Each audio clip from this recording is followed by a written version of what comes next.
Golpeada 99 veces, se casó con un tirano que solo la adoraba. La familia se arrepintió.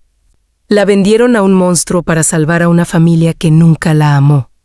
Pero el monstruo resultó ser el único que sabía arrodillarse. Me llamo Celeste Warren. Tengo 23 años y me han golpeado 99 veces en la vida. La primera vez tenía 5 años, por derramar leche sobre el vestido de mi madrastra. La número 99 fue hace 3 días.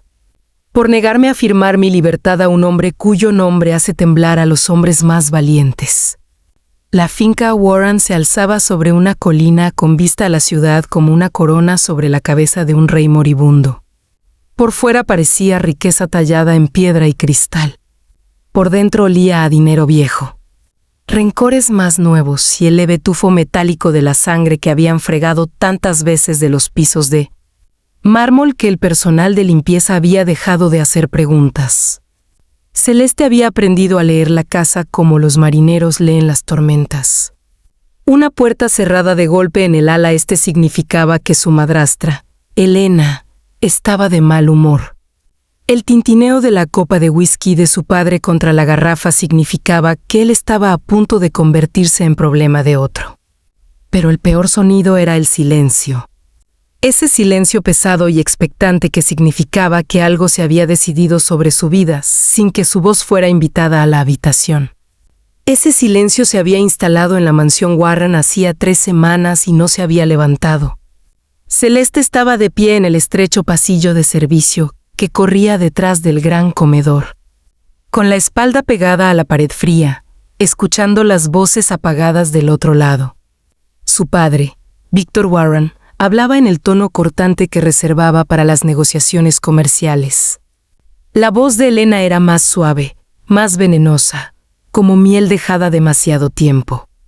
Y había una tercera voz, grave, medida y completamente fría. Esa voz pertenecía a un hombre que Celeste solo había visto en fotografías y en un terrible noticiero de televisión 5 años atrás. Damon Kincaid, el tirano de la costa este. Un hombre que había construido un imperio sobre las ruinas de sus competidores y del que se rumoreaba que había enterrado a su primera esposa en los cimientos de su edificio más alto. Ella es la única que queda, decía su padre. Las otras están casadas o se han ido. Celeste está disponible. Elena siguió un sonido como de cristal rompiéndose. Disponible, qué palabra tan educada. La chica no ha sido más que una carga desde que su madre murió.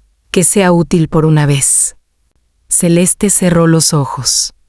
Su madre llevaba muerta 16 años y, sin embargo, cada conversación en esa casa volvía a esa pérdida como buitres alrededor de una carroña.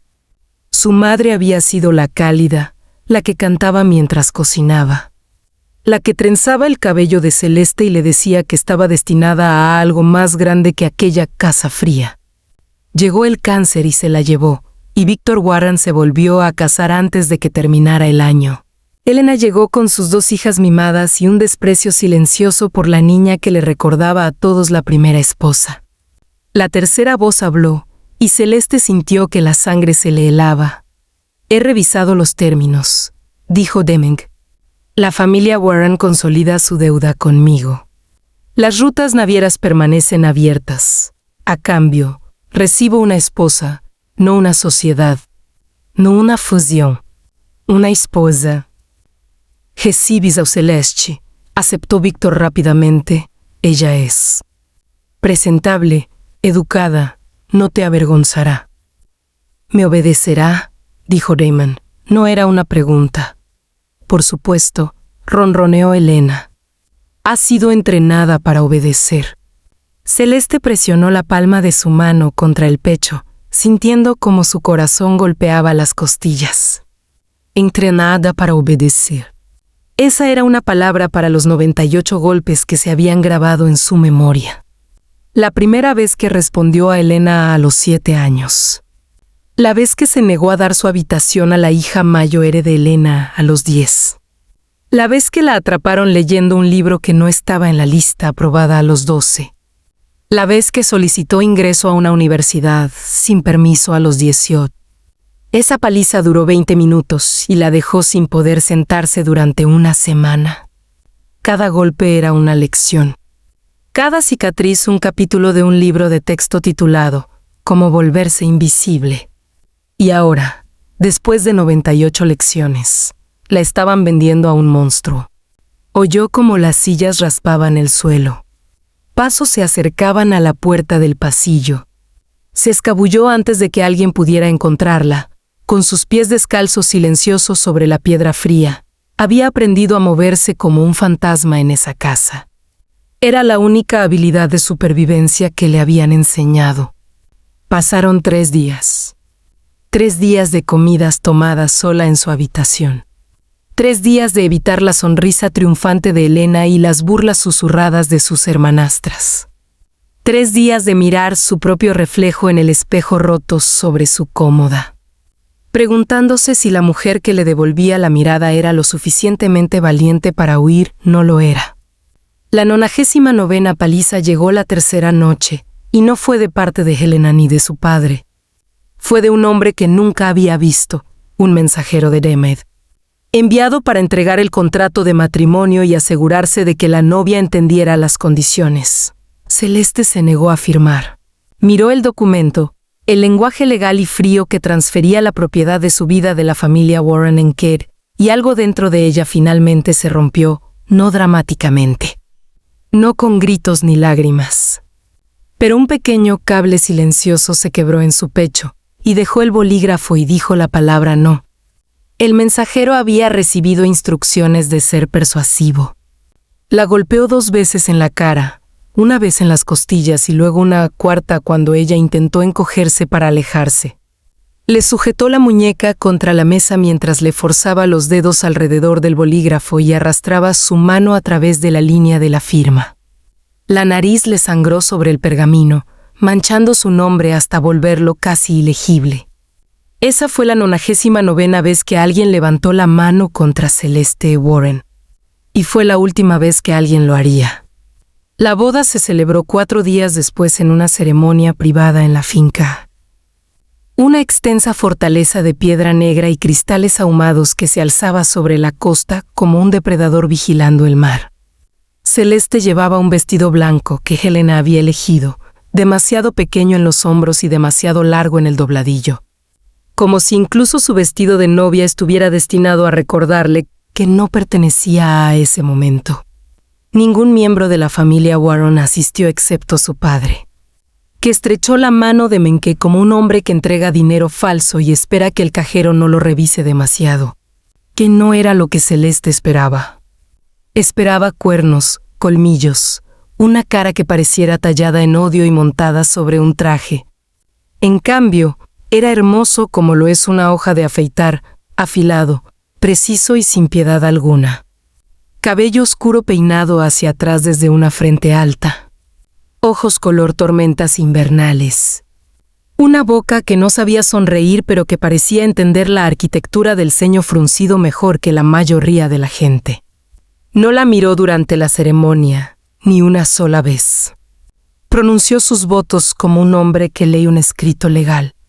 Y cuando el oficiante los declaró marido y mujer, Men se dio la vuelta y se fue sin una palabra, dejando a Celeste sola en el altar con la sangre aún seca bajo las uñas por la 99ª paliza. Esa noche, se sentó en la enorme habitación que ahora se suponía que era suya, esperando a que el monstruo viniera a reclamar su premio. La habitación era más grande que todo el pasillo de servicio donde se había escondido mientras crecía. Una cama del tamaño de un pequeño bote dominaba el centro, vestida con sábanas tan blancas que parecían brillar a la luz de la luna. Se sentó en el borde, con las manos cruzadas sobre el regazo, la espalda recta como una regla. La habían entrenado para esperar, la habían entrenado para soportar. La habían entrenado para sobrevivir a cosas que habrían destrozado a otras mujeres. Pero cuando la puerta se abrió a medianoche y Inker entró, no la tocó. Se quedó en el umbral un largo momento, su sombra extendiéndose por el suelo como un río oscuro. Luego caminó hasta el lado opuesto de la habitación, Se sentó en una silla junto a la chimenea apagada y simplemente la miró. «Chenis moretonis», dijo en voz baja. Fue lo primero que le dijo, que no formaba parte de un contrato o una ceremonia. Celeste no respondió. Hacía tiempo que había aprendido que hablar era peligroso. Humon inclinó la cabeza, estudiándola como un científico podría estudiar un espécimen que no coincidía con ninguna clasificación conocida.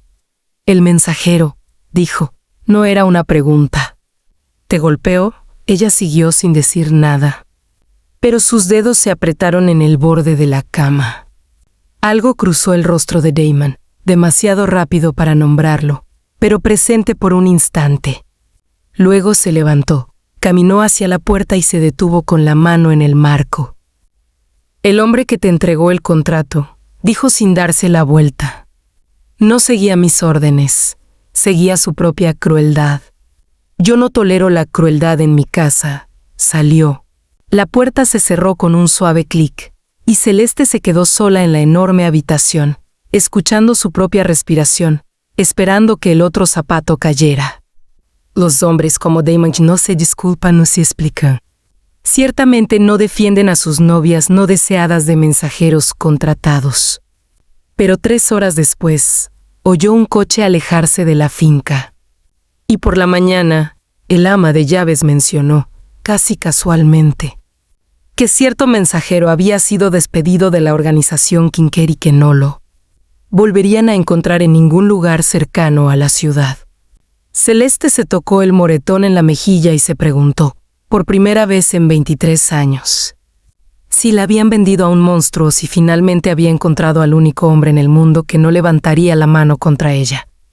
Todavía no sabía la respuesta, pero la aprendería. Y también la aprendería la familia Warren.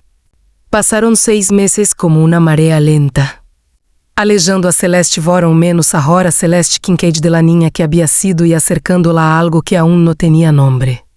Primis esperó la violencia. La habían entrenado para esperarla, para prepararse, para disponer su cuerpo de manera que minimizara el daño. Pero Damon nunca la tocó con ira. Apenas la tocaba, dormía en un ala separada de la finca. Comía solo en su estudio. Solo le hablaba durante la cena, y aún así, sus preguntas eran extrañas, no sobre la familia Warren, su dote o los arreglos comerciales que los habían unido, sino sobre ella. «¿Qué libro estás leyendo?», preguntó una noche. «¿Prefieres té o café por la mañana?», preguntó otra. «¿Quién te enseñó a estar tan quieta?», preguntó, y Celeste no supo cómo responder porque la verdad era que se había enseñado sola, a través de años de dolor, y no sabía si eso era motivo de orgullo o de vergüenza. El segundo mes, empezó a explorar la finca. El ama de llaves, una mujer severa llamada señora Croft, le mostró los jardines, la biblioteca o la playa privada que se extendía a lo largo de la costa como una cinta de plata. La señora Croft no chismeaba, pero dejaba escapar pequeños datos, que Damon había construido esa casa para una esposa que nunca llegó, que había estado comprometido una vez con una mujer que había muerto en circunstancias misteriosas, que dormía solo 4 horas por noche y pasaba el resto del tiempo paseando por los pasillos como un lobo enjaulado. Eutexegmis Celeste encontró el cuadro. Estaba escondido en una pequeña habitación junto a la biblioteca, detrás de una puerta que parecía parte de la estantería. Lo descubrió por accidente, sus dedos rozando una bisagra suelta, y cuando empujó la puerta, se encontró en un espacio que se sentía como un susurro en las paredes. El cuadro colgaba en la pared opuesta, cubierto por un paño de seda negra. Apartó la seda y se encontró mirando el retrato de una mujer que se parecía casi exactamente a ella, el mismo cabello oscuro, los mismos ojos grises, la misma forma de mantener los hombros como si esperara un golpe. Pero la mujer del cuadro sonreía, una sonrisa real. El tipo de sonrisa que Celeste nunca había aprendido a hacer. Sobre una pequeña mesa debajo del cuadro había una placa de bronce. Decía, Helena Kincaid, amada, 1985 a 2018. La primera esposa de Damon. la mujer que, según los rumores, había enterrado en los cimientos de su edificio más alto. Pero la mujer del cuadro no parecía una víctima. Parecía a alguien que había sido amada, realmente amada. El tipo de amor que deja marcas no en el cuerpo sino en el alma. Celeste se quedó frente a ese cuadro durante mucho tiempo, y cuando oyó pasos detrás de ella, no se dio la vuelta. Ella no era el monstruo que decían, dijo Damon desde el umbral. Su voz era más suave de lo que ella lo había oído nunca. Y yo tampoco. Entonces le contó, no con palabras, sino con silencios y miradas y la forma en que mantenía las manos metidas en los bolsillos como si intentara evitar alcanzar algo que no podía tener. Le contó que Elena había muerto de una enfermedad que ningún dinero podía curar. Le contó que los rumores sobre él eran armas que sus enemigos habían forjado, y que había dejado que creyeran lo peor porque era más fácil ser temido que ser compadecido. Le contó que se había casado con ella no porque quisiera una esposa, sino porque la familia Warren le debía una deuda. Y la había elegido a ella como pago porque su expediente mencionaba que leía poesía. Tocaba el piano y nunca le había pedido ayuda a nadie, ni siquiera cuando sangraba. «Te reconocí», dijo en voz baja. «Antes de verte siquiera, reconocí la forma de tu soledad. He llevado la misma durante 6 años». Celeste se volvió hacia él y, por primera vez en su vida, no se preparó para un golpe. Simplemente miró a aquel hombre extraño, aterrador y gentil, y vio no a un tirano sino a un compañero sobreviviente. «Enséñame», dijo. «Enséñame a dejar de tener miedo», y él lo hizo. «Eu quarto mi», Celeste dejó de estremecerse cuando la gente alzaba la voz. «Eu quinto mi», se rió, una risa verdadera, sorprendida de su pecho por un chiste que el jardinero hizo sobre una rosa testaruda. El 6º mes, entró en el estudio de Damon sin llamar, se sentó frente a su escritorio y le dijo que quería reunirse con su familia. La expresión de Damon no cambió, pero su bolígrafo dejó de moverse. ¿Por qué? «Porque ya no les tengo miedo», dijo Celeste, «y quiero que lo sepan». La reunión tuvo lugar en la finca Warren, un martes lluvioso que combinaba con la tristeza del interior de la casa de su infancia. Celeste llegó en un coche negro conducido por la seguridad personal de Damon, vestida con un traje que costaba más que la asignación anual de su madrastra, con un anillo de diamantes en el dedo que podría haber pagado las deudas de la familia 3 veces. Elena abrió la puerta y, durante un glorioso segundo, su cara hizo algo complicado, un espasmo de odio, envidia y miedo que Celeste catalogó como un coleccionista encuentra una moneda rara. «Celeste», dijo Elena, con la voz goteando falsa calidez. «Qué maravilla verte. Estábamos tan preocupadas».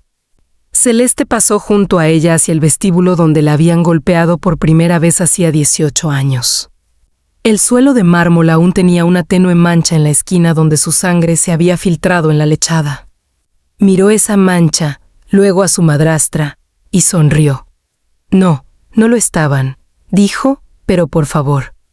Sigue fingiendo, me resulta entretenido».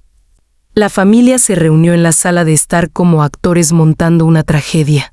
Víctor Warren estaba sentado en su sillón favorito, más pequeño de lo que Celeste recordaba, con las manos temblorosas alrededor de una copa de whisky. Elena se sentó en el brazo del sofá, sus 2 hijas flanqueándola como buques a juego de rencor. La menor, Margot, había sido quien tomó la habitación de Celeste. La mayor, Patricia, había sido quien rompió el violín de Celeste cuando eran niñas. La miraron como las hienas miran a un león, hambrientas pero cautelosas, sin saber si el depredador había olvidado cómo morder. Celeste no se sentó. Se quedó en el centro de la habitación. El mismo lugar donde había estado para 98 de aquellos 99 golpes, y les permitió mirarla. Que vieran el anillo de diamantes, el vestido caro, la piel sin moretones, la forma en que se mantenía erguida como una mujer que finalmente había aprendido que se le permitía ocupar espacio. «Oímos que te va bien», dijo Víctor, sin mirarla a los ojos. Me va mejor que bien, respondió Celeste. Soy feliz. No sabía que eso era algo que se me permitiera hacer. Ustedes nunca me lo dijeron. La sonrisa de Elena se tensó. Solo quisimos lo mejor para ti, querida. El emparejamiento con el señor Kincaid fue una venta, interrumpió Celeste. No lo disfracen con palabras bonitas. Me vendieron para pagar sus deudas. Me vendieron a un hombre que creían un monstruo. Me vendieron porque era la única hija que les quedaba por vender, y ya habían usado a las otras con hombres menores.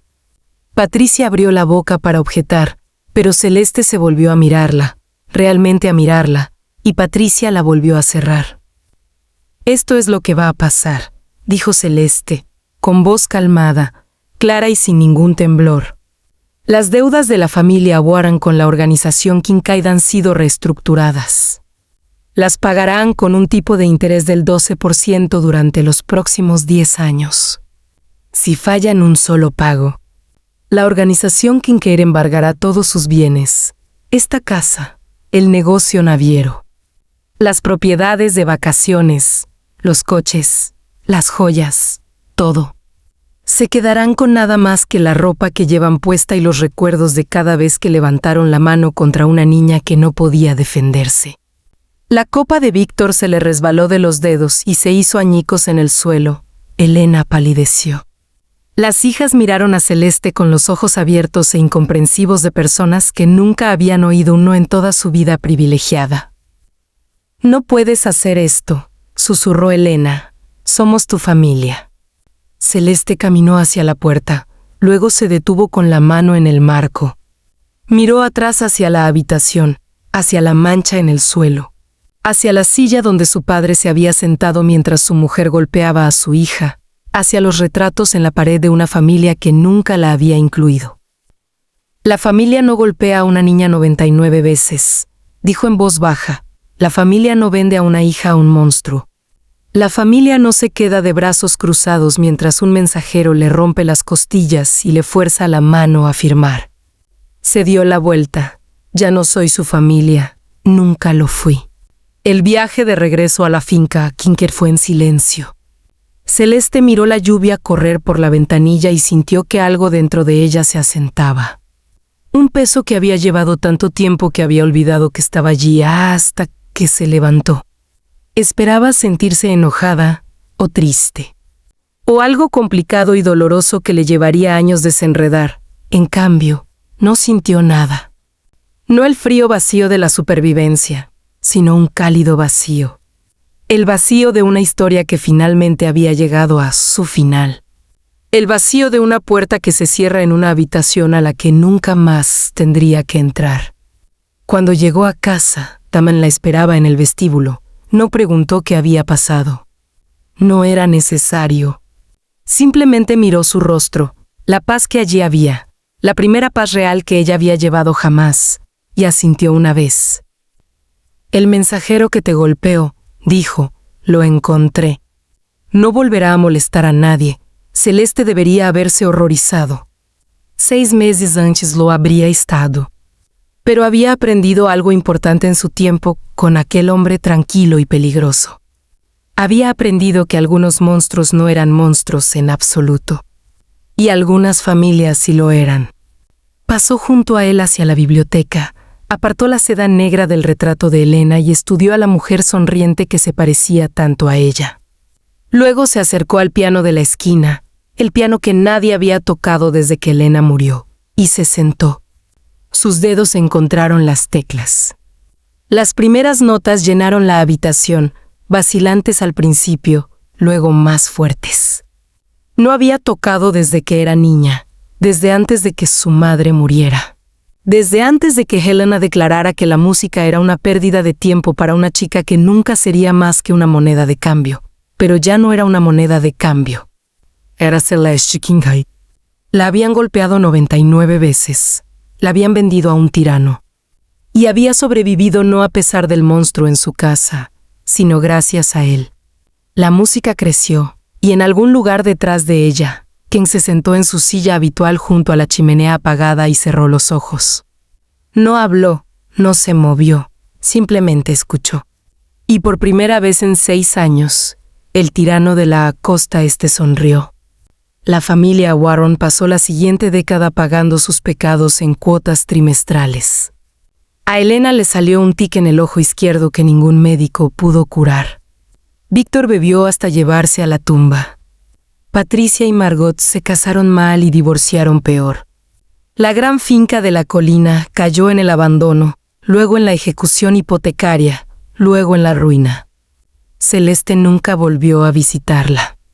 Pero a veces, tarde en la noche, cuando la lluvia golpeaba las ventanas de la finca Kincaid y el fuego crepitaba en la chimenea, ella se sentaba al piano y tocaba las canciones que su madre le había enseñado. Eamon se sentaba en su silla y la miraba con aquellos ojos de tormenta invernal, y ninguno de los dos decía una palabra, porque algunas historias no necesitan palabras.